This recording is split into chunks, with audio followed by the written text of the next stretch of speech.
1 Coríntios capítulo 4, o tema que eu quero trazer nessa tarde é entre o céu e o inferno.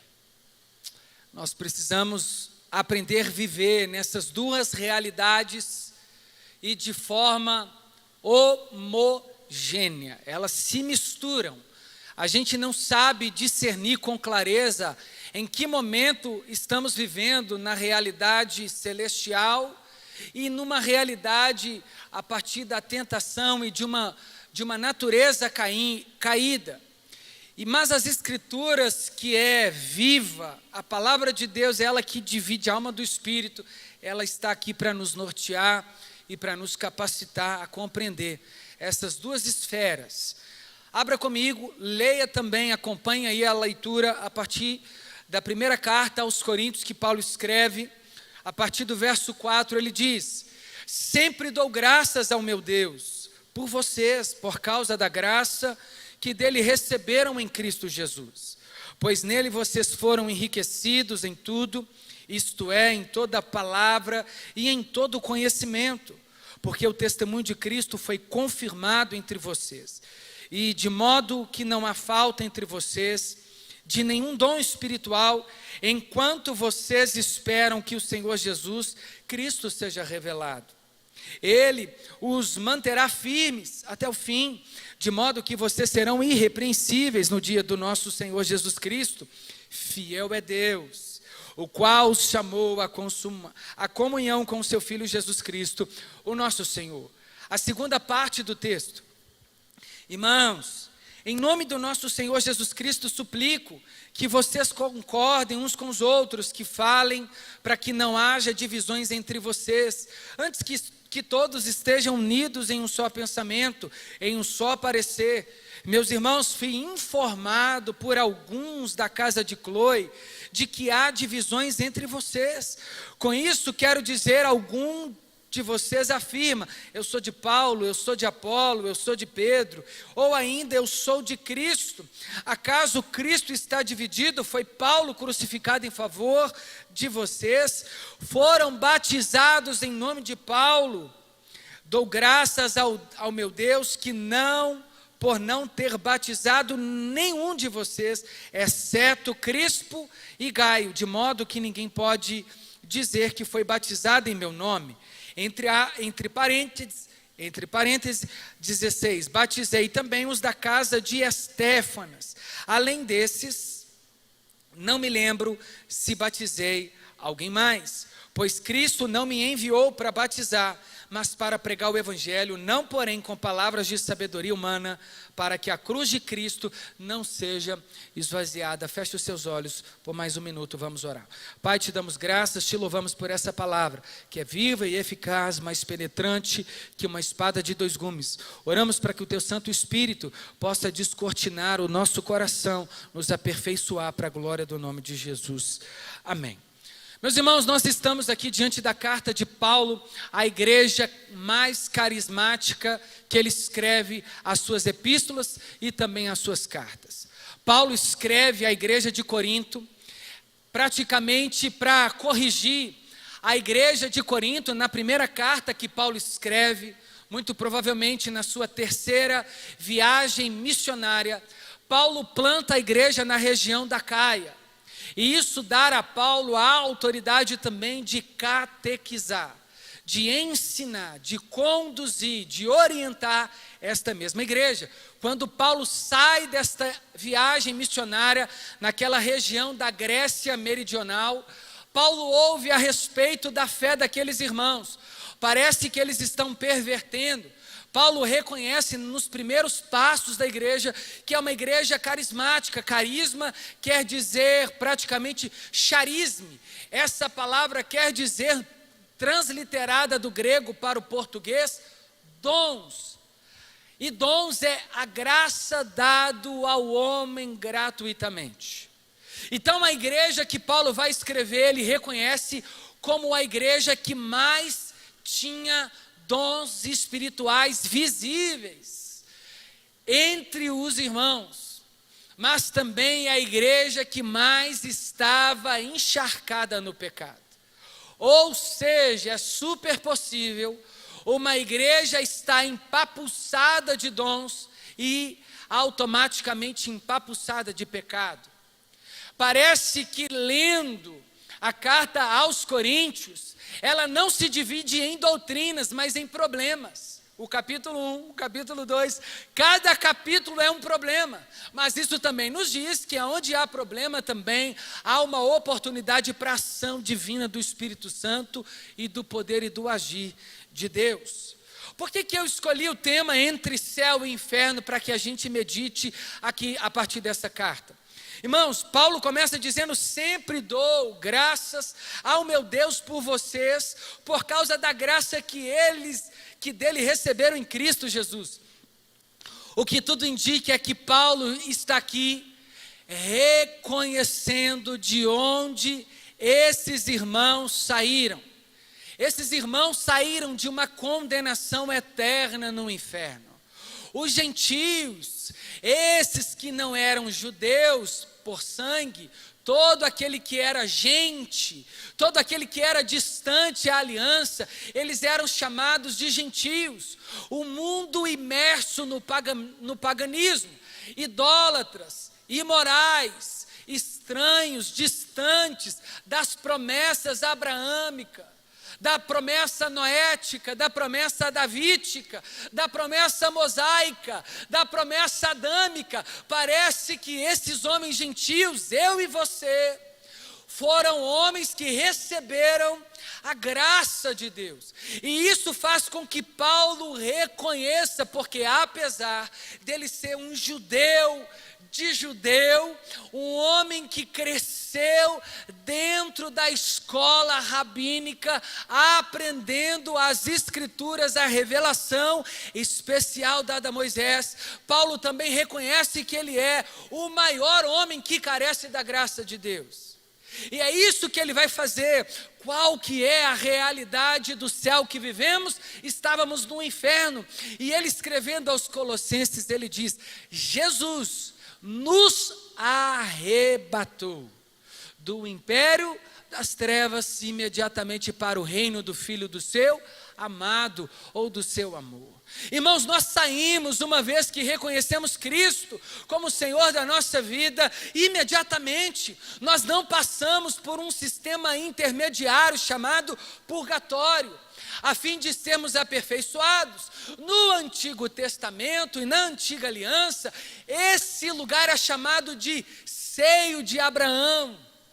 Ou seja, todos aqueles quanto morriam na fé de Abraão. E qual era a fé de Abraão? A fé de Abraão é a fé que fez ele crer que o filho da promessa a quem Deus deu a ele, tirando ele da sua parentela, se ele entregasse, Abraão creu que Deus era poderoso para ressuscitar Isaque, o filho da promessa, e aquilo foi imputado como justiça. Ou seja, o profeta Abacuque, ele também vai dizer que o justo vive pela fé. E Paulo escreve isso aos Gálatas, Paulo escreve isso aos Romanos. Nós agora somos o povo do céu, mas gratuitamente recebemos, por causa da graça de Cristo Jesus operada em nós.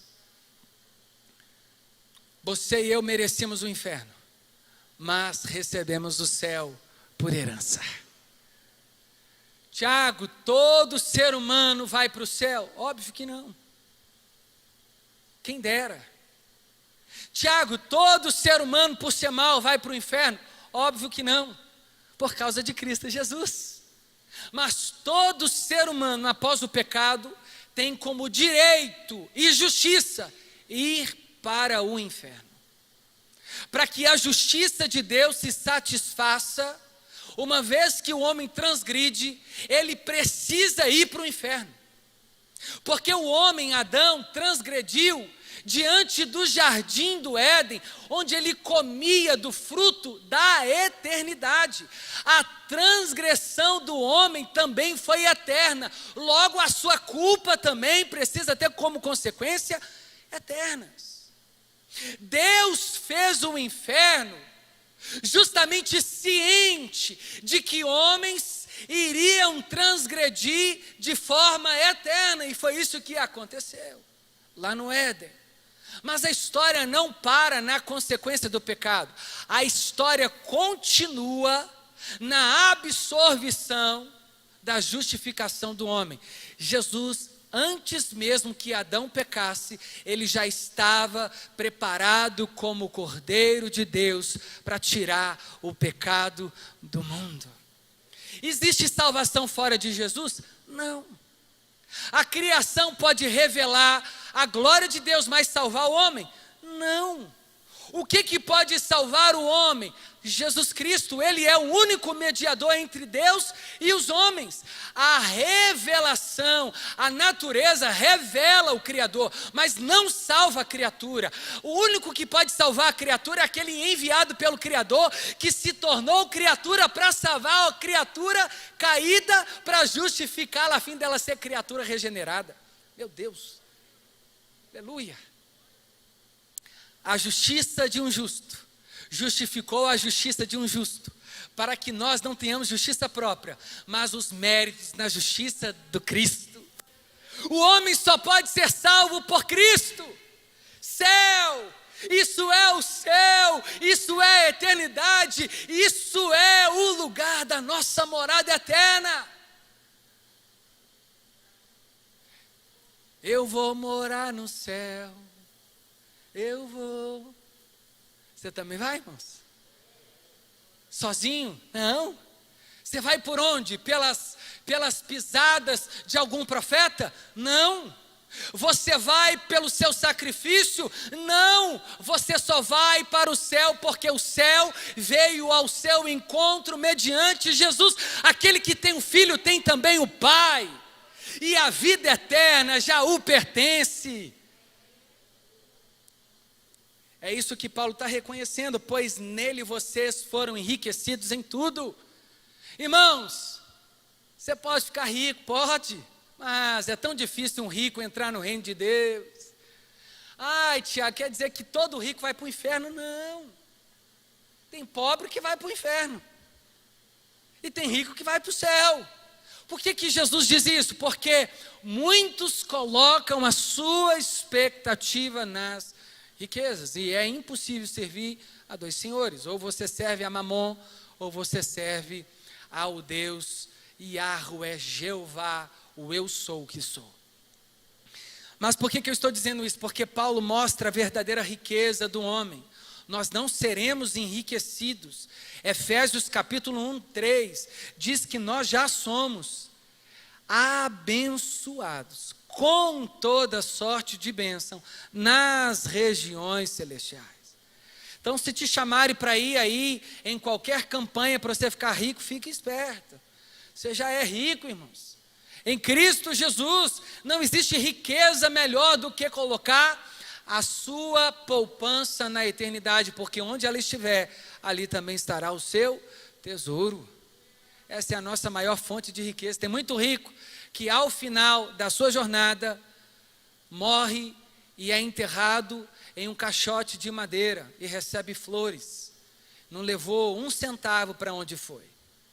Que nossa expectativa não esteja na terra, mas no Deus que traz o céu sobre a terra. E o apóstolo Paulo vai dizer isso, explicando aos gentios que não mais os judeus são abençoados, mas agora o povo gentílico, que em Cristo, que justifica-nos pela fé, nós somos justificados em Cristo, nós também podemos ter as ricas bênçãos desse Deus que enviou o seu Filho. Pois nele vocês foram enriquecidos em tudo, isto é, em toda a palavra e em todo o conhecimento de Deus. Segundo Timóteo, capítulo 2,15, nós aprendemos o apóstolo Paulo explicando a Timóteo, dizendo: Timóteo, procura te apresentar como obreiro aprovado, que maneja bem a palavra da verdade e não tem do que se envergonhar. Pedro escrevendo diz assim: procura apresentar também a razão da sua fé, ou seja bom de Bíblia, Seja bom de palavra, não para que você se vanglorie, não para você sair discutindo, não para você dar carteirada, não para você achar que você é alguma coisa, e quando isso acontecer é porque você não é nada. Porque se tem algo que precede a ira de Deus é um coração soberbo, orgulhoso, prepotente. O último e o primeiro que tentou colocar o trono, achando que dava, para colocar o trono páreo ao de Deus, despencou.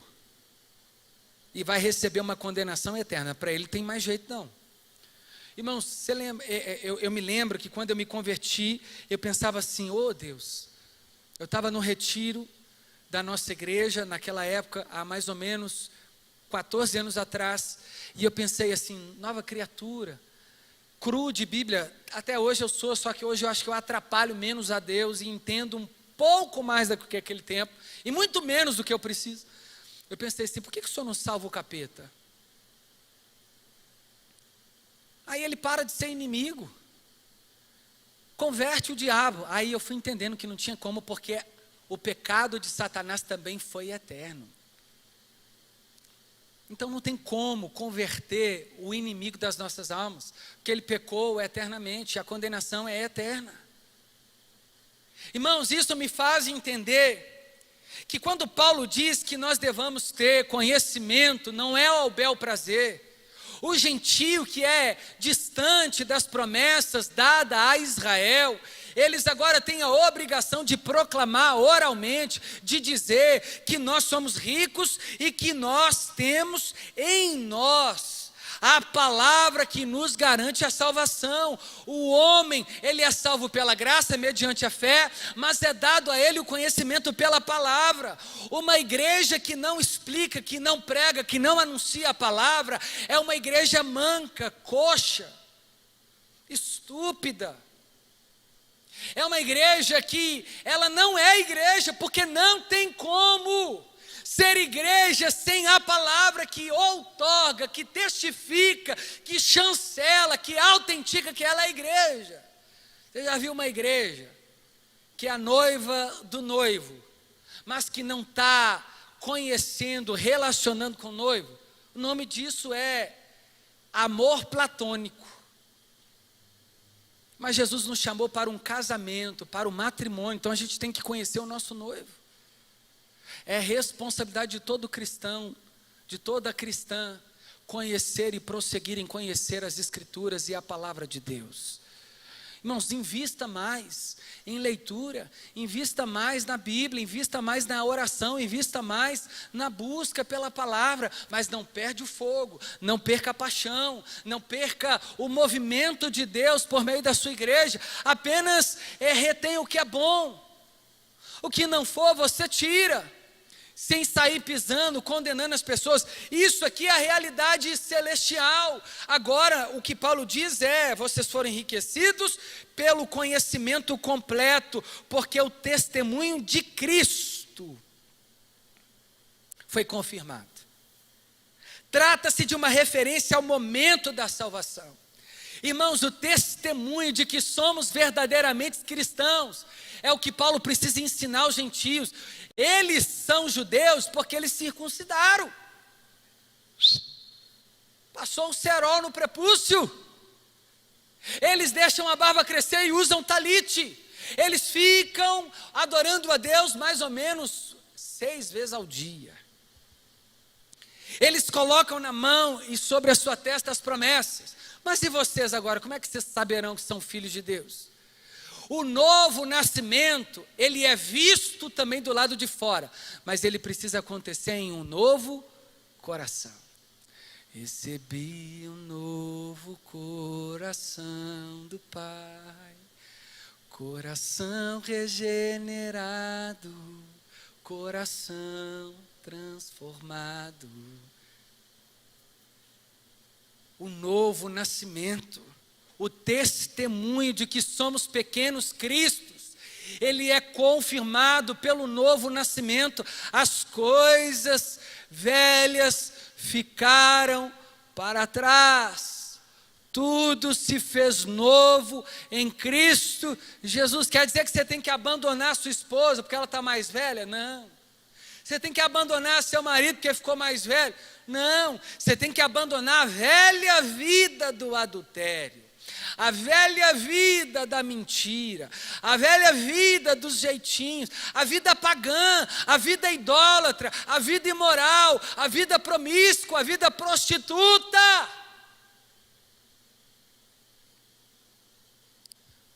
A vida da catira, da trambicagem, do rolo. Tem que abandonar, irmãos. Vocês pararam de dar glória a Deus no começo, vocês estavam dando. Nós temos que, o testemunho é Cristo. Como é que a gente sabe que o céu habita em você? Quando você dá testemunho. E Paulo diz, porque o testemunho de Cristo foi confirmado. Qual que é o testemunho de Cristo? Que Ele morreu e ressuscitou, então me prova. Eu morro com Ele no batismo, ressuscito com Ele também no batismo, e agora eu sou dele, Ele é meu, não sou mais eu que vivo, mas Ele que vive em mim. Agora eu sou uma nova criatura. Olha o meu andar, olha o meu falar, olha o meu vestir, olha o meu proceder, olha o meu liderar, olha o meu governar, olha como é que eu trato minha mãe e meu pai, olha como é que eu cuido da minha nação, olha como é que eu respeito as pessoas, olha como eu vivo. Você já ouviu alguns crentes falando assim, não olha para o homem não, porque o homem é? Não é assim que a gente fala? Quando alguém da nossa igreja peca, escandaliza um novo convertido, a gente, não filho, tira o olho desse homem. Em certa medida está até certo, mas isso não é uma verdade completa, porque Paulo diz assim, quer olhar para Jesus? Olha para mim. Tem coragem? Você tem coragem de chegar dentro do seu trabalho e falar assim, você quer conhecer um patrão de verdade, funcionário? Crente, olha para mim. Você tem coragem lá na festa de família e falar para os parentes que ainda não são cristãos, e fala assim, vocês querem conhecer um casamento bíblico? Olha para o meu e da minha esposa. Tem coragem? Senão seria covardia a gente ficar falando para as pessoas, falar assim, não olha para o homem não, vai olhar para quem?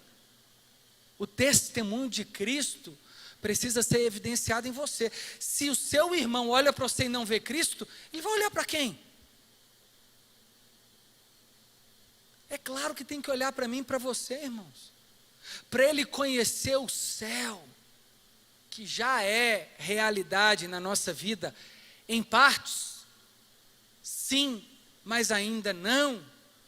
Daqui a pouquinho, você vai ser uma testemunha na vida dele, na proclamação do Evangelho, como Paulo diz, não apenas ouvinte, mas agora também praticantes.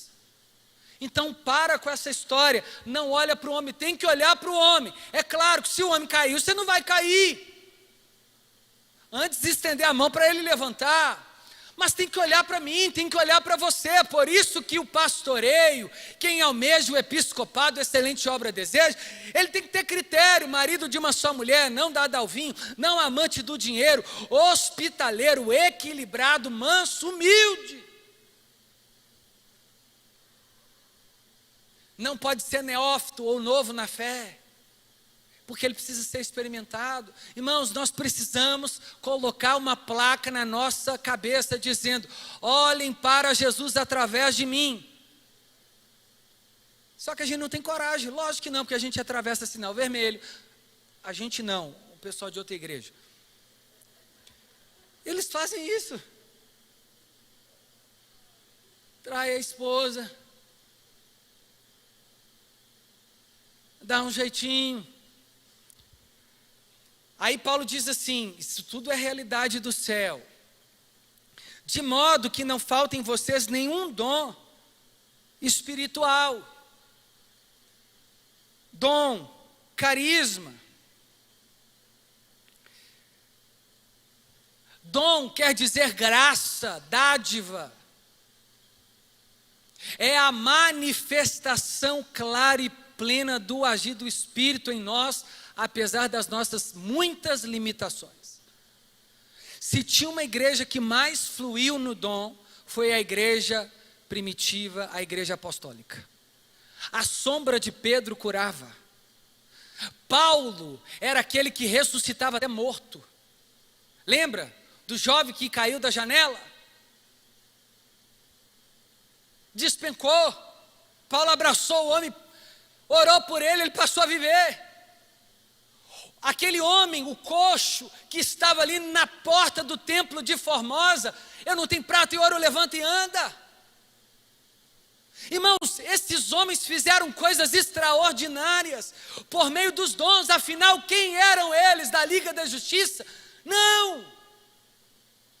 Ali não estava o Wolverine, ali não estava o Spider-Man, o que estava ali era pescador, homens iletrados, cheios de medos, de trauma, mas Deus disse: venham, porque eu vou capacitar vocês, eu vou dar a vocês poder, eu vou dar a vocês autoridade, e o que vocês estão fazendo serão outorgados pelo céu, mas isso não pode ser para a glória de vocês, mas para que eles vejam que Cristo é poderoso para fazer infinitamente mais.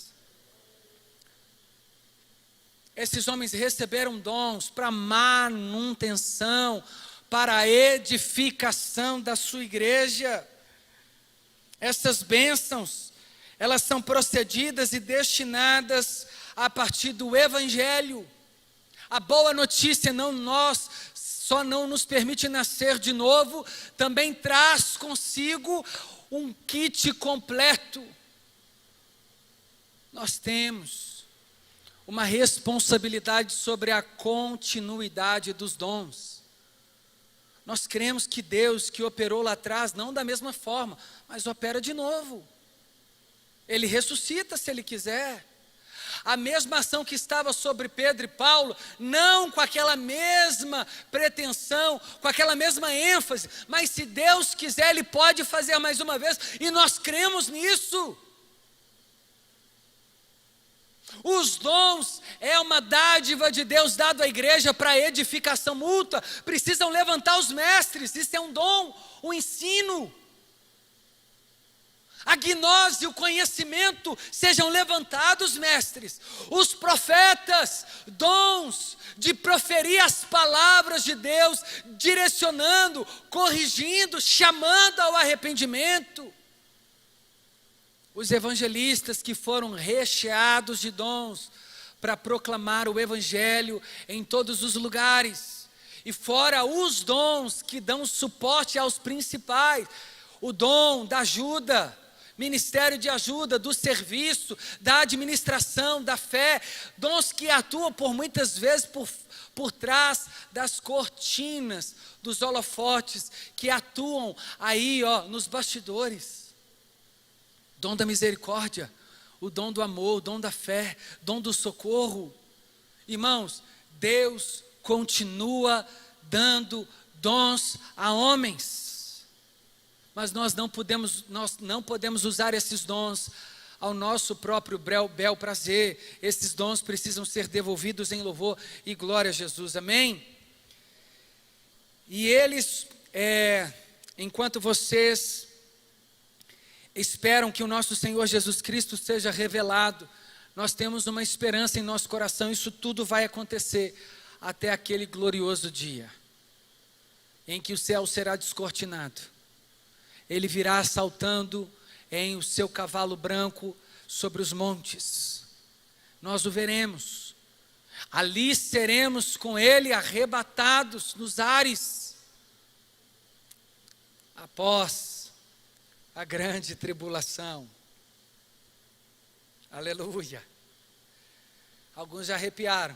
Não, eu subo antes, pode subir. Não tem problema não. Mas a gente precisa de crer que os dons, eles são para manutenção. E esses dons é para que a gente aguarde a esperança de que Jesus Cristo há de ser revelado plenamente a nós, porque agora o conhecemos em parte, mas é claro que aqui está um paradoxo. Colossenses, Paulo escrevendo, diz que nele habita a plenitude do ser de Deus. Irmãos, tudo que nós podemos conhecer de Cristo, nós já conhecemos por meio da sua palavra, mas nós conheceremos também como Ele nos conhece eternamente. A nossa compreensão, limitada por causa da natureza caída, não nos permite conhecer na totalidade. Mas tudo que precisamos conhecer aqui na terra, nós conhecemos por meio da palavra. E Paulo diz, aguarda mais um pouquinho, nós vamos conhecer, nós vamos subir. Eu vou subir, eu vou subir. Uns vão ficar, uns vão ficar. Então se arrependa para você subir. Amém? Ninguém quer ficar, né, irmãos? Mas ninguém quer morrer também para subir, né? Ninguém quer tomar cruz, né? Nós estamos querendo é sucesso. Nós estamos querendo é vitória. Aleluia. Nós estamos querendo é isso que nós estamos querendo. Quer o céu, mas não quer morrer na terra. Quer o céu, mas não quer abrir mão. Quer o céu, mas não quer ser mártire. Quer o céu, mas também não quer viver para a glória de Deus. Então não está querendo o céu, está querendo é benefício. Se quisesse o céu, estava disposto a morrer. Se quisesse o céu, estava disposto a dar a sua vida pelo seu irmão. Aleluia! Aplauda aí, irmão. Você está muito caladinho. Achando que você está um pouco triste. E para terminar, a divisão da igreja, o inferno. Depois da gente receber isso tudo aqui, ó. Estar firmes até o fim, de modo que vocês são irrepreensíveis no dia do Senhor. Fiel é Deus que nos chamou. Paulo começa a falar do céu, de repente ele entra num assunto aqui, nada a ver. Olha para você ver, irmãos, nada a ver.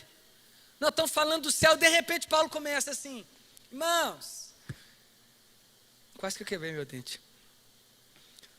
Em nome do Senhor Jesus Cristo, a todos que concordem uns com os outros, concorda aí, ó. Porque no que falam, para que não haja divisões. Por que ele fala para que não haja? Porque estava agido, já estava tendo divisão dentro da igreja de Corinto. Tiago, como é que pode viver no céu, na igreja e ao mesmo tempo no inferno? Essa é a realidade do crente. Na igreja que você ouve a palavra para você subir, é na mesma igreja que você olha para o outro e cai, se você quiser. E vai para o inferno junto. Ou você decide. Em certa medida, os que têm ouvido, ouça. Quem lê, entenda.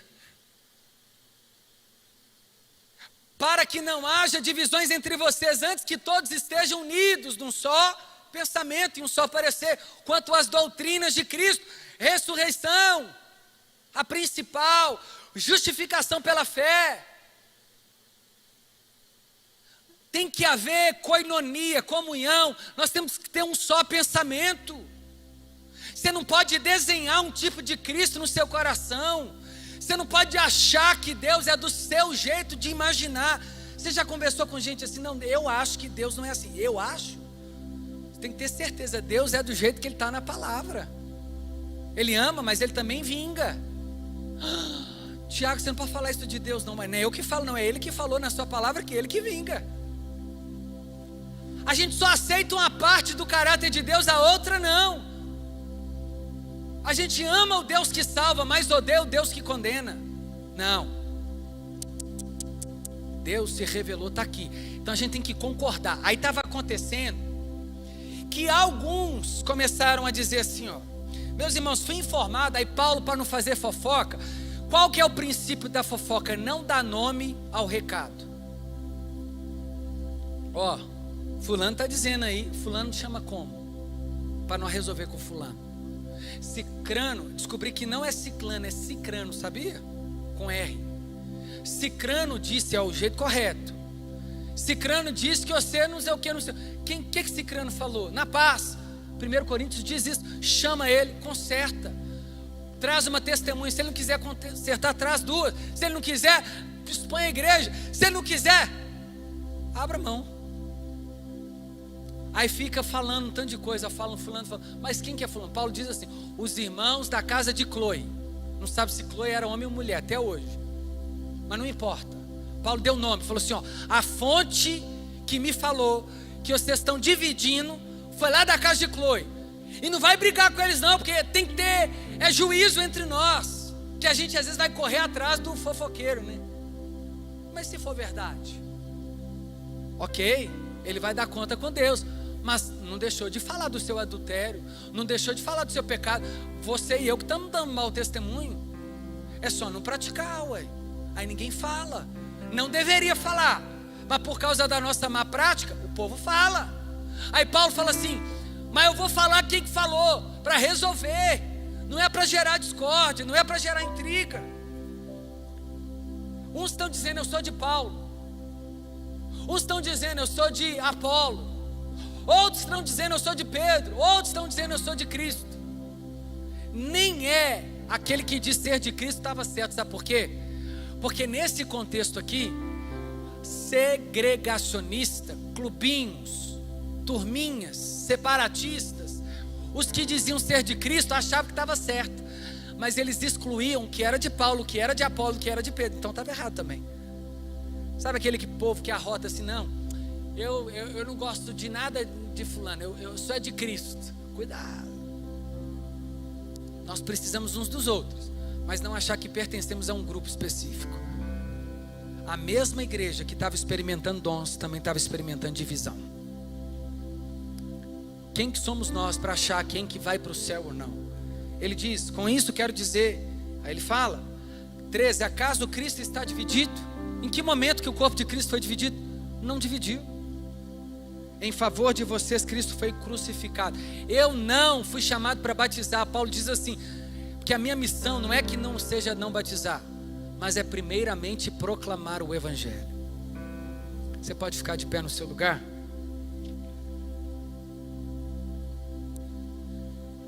A mesma igreja que vive o céu, vive o inferno, dos grupinhos, das divisões, das contendas e da separação. Aí sabe o que a gente vai fazer agora? Tomar a Santa Ceia. Ele deu o seu corpo em favor de nós. Sabe o que estava acontecendo na igreja de Corinto quando Paulo foi distribuir a ceia? Uns estavam chegando mais cedo, comendo rápido, e não deixavam os que chegavam depois comer. Aí Paulo diz assim, vamos ler 1 Coríntios 11.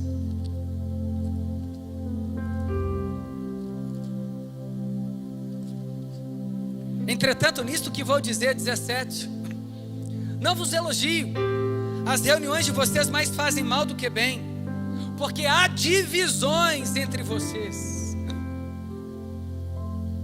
De novo, nós vamos ceiar o corpo de Cristo, mas há divisões entre nós.